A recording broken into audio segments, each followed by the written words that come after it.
નમસ્તે મિત્રો, આજે આપણે બનાવીશું સ્ટ્રોબેરી શ્રીખંડ. તો ચાલો જાણીએ એની રેસીપી. સૌ પ્રથમ એક બાઉલ લઈશું. તેની અંદર એક કાણાવાળું બાઉલ મૂકીને એક કોટનનો રૂમાલ અંદર પાથરી દઈશું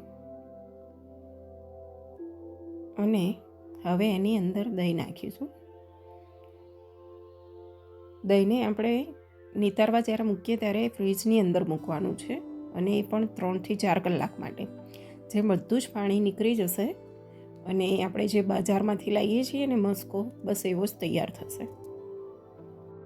તેની પર વજન મૂકીને હવે ફ્રીજમાં મૂકવાનું છે.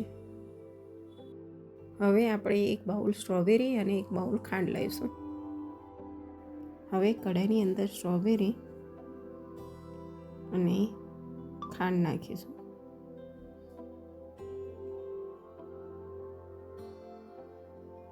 તેને ધીમા તાપે થવા દેવાનું છે અને જોડે જોડે હલાવતા પણ રહેવાનું છે.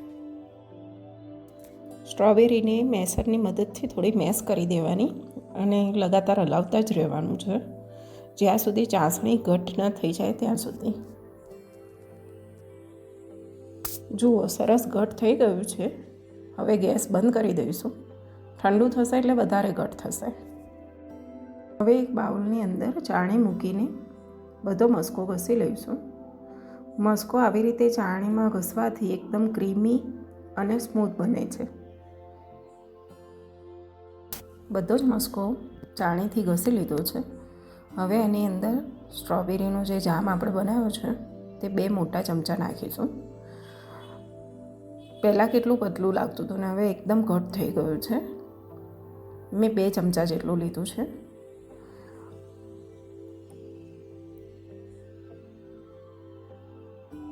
હવે તેને બરાબર મિક્સ કરીશું. એક રસ ના થઈ જાય ત્યાં સુધી મિક્સ કરવાનું છે.